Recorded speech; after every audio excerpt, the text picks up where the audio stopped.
किसी ने बड़े ही कमाल की बात कही है कि जीव जन्म से पहले आती है और मृत्यु तक बनी रहती है, और दांत जन्म के बाद आते हैं और मरने से पहले ही चले जाते हैं। तो इसीलिए अगर लंबे समय तक यादगार बनना है तो जीव की तरह कोमल बनिए, दांतों की तरह कठोर नहीं। तो everyone, welcome to my channel. तो कैसे मेरे भाई बहन, आई होप आप बिल्कुल अच्छे होंगे। तो आइए आज हम लोग पढ़ेंगे ग्रामर में हमारा टॉपिक होगा एक्टिव एंड पैसिव वॉइस, जिसमें हम आपको टेंस पढ़ाएंगे present perfect tense. Present perfect tense का एक आपको रूल मात्र याद करना पड़ेगा। उसी रूल से आप सारे एक्टिव टेंस मतलब एक्टिव वॉइस को पैसिव वॉइस में बदल सकते हैं। तो देखिएगा रूल कौन सा है। इस टेंस में एक वचनकर्ता के साथ सहायक क्रिया हैज बीन तथा बहुवचनकर्ता के साथ हैव बीन का प्रयोग करते हैं तथा मुख्य क्रिया की थर्ड फॉर्म का प्रयोग करते हैं। ये रूल आपको याद करना पड़ेगा। अफर्मेटिव सेंटेंसेस से हम आपको शुरुआत कर रहे हैं, यानी अफर्मेटिव से सेंटेंस से हम आपको बताने जा रहे हैं। ठीक है, जिसका पैटर्न क्या होता है, ये पैटर्न आपको याद करना पड़ेगा। Object plus has have plus been plus MV की third form plus ETC plus by plus subject. ठीक है, हम आपको वाक्य बताने जा रहे हैं। देखिएगा,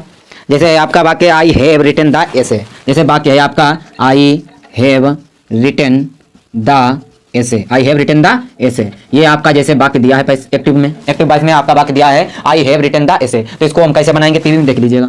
पीवी मतलब पैसिव वॉइस। ठीक है, तो सबसे पहले क्या रखेंगे, ऑब्जेक्ट। देखो ये तो हो गया कर्ता, ये हो गया सहायक क्रिया, हो गया मुख्य क्रिया, फिर ये हो गया ऑब्जेक्ट। तो इस वाले को रखेंगे तो द एसे। ठीक है, ऐसे माने निबंध। क्या होता है, निबंध एक वचन है तो सहायक क्रिया हैज लगाएंगे, बहुवचन होता तो हैव। निबंध एक वचन है तो सहायक क्रिया लगा देंगे हैज। क्या लगा देंगे, हैज। फिर क्या लिखा है, बीन लगा दीजिए। ठीक है, फिर एमबी की third form, written third form होती है तो थर्ड फॉर्म लिखिएगा। ठीक है, रिटन, फिर ईटीसी इसमें दिया नहीं, इसके बाद अगर कुछ दिया होता तो ईटीसी है। ठीक है, अब लगा देंगे बाई, फिर सब्जेक्ट, आई का ऑब्जेक्ट क्या होता है, मी। ये आपको ऑब्जेक्ट याद करने पड़ेंगे। ठीक है, ये वाक्य आपका बनकर तैयार हो गया। दूसरा वाक्य देख लीजिए, ये भी जैसे दूसरा वाक्य है आपका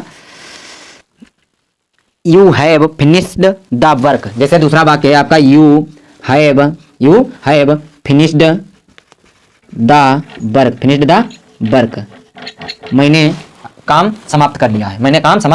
कैसे बनेगा देखिएगा। तो सबसे पहले ऑब्जेक्ट लाएंगे, ये वाला ऑब्जेक्ट है आपका। ठीक, तो द वर्क क्या बन जाएगा, द वर्क हैज लग जाएगा, क्योंकि वर्क एक वचन है तो इसलिए हैज लगा देंगे। ठीक है, हैज। फिर बीन है तो बीन लगा दीजिए, बीन। फिर एमबी की थर्ड फॉर्म, फिनिश्ड की थर्ड फॉर्म फिनिश्ड ही रहेगी। ठीक, फिनिश्ड हो जाएगा। ठीक, फिनिश्ड। फिर ईटी इसके बाद दिया नहीं, लगा देंगे बाई। और यू का ऑब्जेक्ट क्या होता है, यू। ये आपका बनकर तैयार हो गया बात। ठीक, अब हम आपको इसके बाद बताएंगे निगेटिव सेंटेंसेस बताने जा रहे हैं। देखिएगा, देखिए अब हम आपको बताएंगे निगेटिव सेंटेंसेस में देखिएगा ये पैटर्न जो आपका लिखा है, देख लीजिए। ऑब्जेक्ट हैज या have not plus been plus MV की third form plus ETC plus by plus subject. ये आपका निगेटिव का दिया है पैटर्न। एक वाक्य दिया है, Razia has not eaten these apples. Razia ने ये सेब नहीं खाए हैं, ये सेब नहीं खाए हैं। तो देखिएगा सबसे पहले क्या लिखा, ऑब्जेक्ट आपका होता है दीज एप्पल्स, इसको लगाएंगे। ठीक है, तो क्या लिखेंगे, दीज एप्पल्स हो गया। ठीक है, अब दीज एप्पल्स बहुवचन है तो इसलिए सहायक क्रिया लगा देंगे हम हैव। क्या लगा देंगे, हैव। फिर नॉट है तो नॉट लिख दीजिए, नॉट। फिर इसके बाद लिखा है बीन लगा दीजिए। फिर एमबी की थर्ड फॉर्म, ईटन की थर्ड फॉर्म ईटन रहती है। ठीक है, ईटन हो गया। ठीक है, अब बाई ईटी से इसमें दिया नहीं, इसके बाद दिया होता है ईटी तो लगा देते नहीं, तो बाई। फिर सब्जेक्ट रजिया को नहीं बदलेंगे, रजिया ही रखेंगे। ठीक है, रजिया हो गया। ये वाक्य आपका बनकर तैयार हो गया। ठीक है, अब हम देखेंगे फर्स्ट इंट्रोगेटिव का पैटर्न क्या होता है, हैज या have plus subject plus been plus MV के third form plus ETC plus by plus subject. ठीक, तो आखिर में लास्ट में क्वेश्चन मार्क निशान जरूर लगा होगा फर्स्ट इंट्रोगेटिव। ठीक है, तो सबसे पहले क्या लगाएंगे, हैज या हैव लगाएंगे। ठीक, वो लगाएंगे अकॉर्डिंग टू ऑब्जेक्ट क्या इसमें देखिएगा, हमने बताया ये सहायक क्रिया हो गई, कर्ता हो गया, मुख्य क्रिया हो गई, मुख्य क्रिया के बाद द फॉक्स लोमड़ी एक वचन, इसलिए हम लगाएंगे हैज। क्या लगाएंगे, हैज। फिर ऑब्जेक्ट द फॉक्स है, ऑब्जेक्ट क्या है, द फॉक्स। ठीक, अब फिर क्या लिखा है, बीन लगा दीजिए। फिर एमबी की थर्ड फॉर्म, किल्ड की थर्ड फॉर्म किल्ड रहती है। ठीक, किल्ड। फिर ईटी इसमें दिया क्या, ऑब्जेक्ट के बाद देखिए ईटी ये दिया इन द फॉरेस्ट, तो इन द फॉरेस्ट हो गया। ठीक है, फिर बाई लगा दीजिए। सब्जेक्ट हंटर का सब्जेक्ट हंटर ही रहेगा, द हंटर। ये वाक्य आपका बनकर तैयार हो गया। ठीक है, अब हम आपको बताएंगे सेकंड इंट्रोगेटिव का पैटर्न।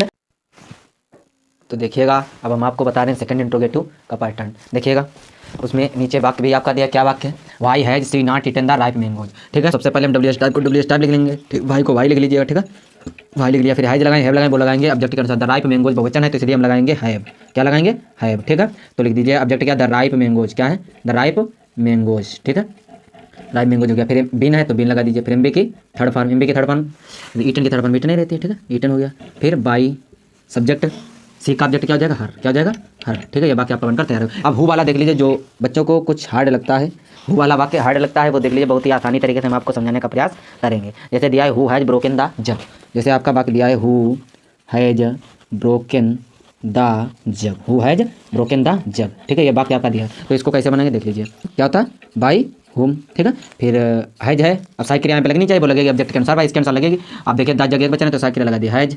फिर ऑब्जेक्ट लिखेंगे, हैज ऑब्जेक्ट क्या, द जग, फिर एम बी की थर्ड फॉर्म, ब्रोक की थर्ड फॉर्म ब्रोकन ही रहेगी, ठीक है, ब्रोकन। फिर इट इसके बाद दिया नहीं है, नहीं इसके बाद बीन लगेगा, क्या लगेगा, ऑब्जेक्ट के बाद द जग के बाद बीन लगेगा, क्या लगेगा, बीन। अब लगेगा ब्रोकन, क्या लगेगा, ब्रोकन।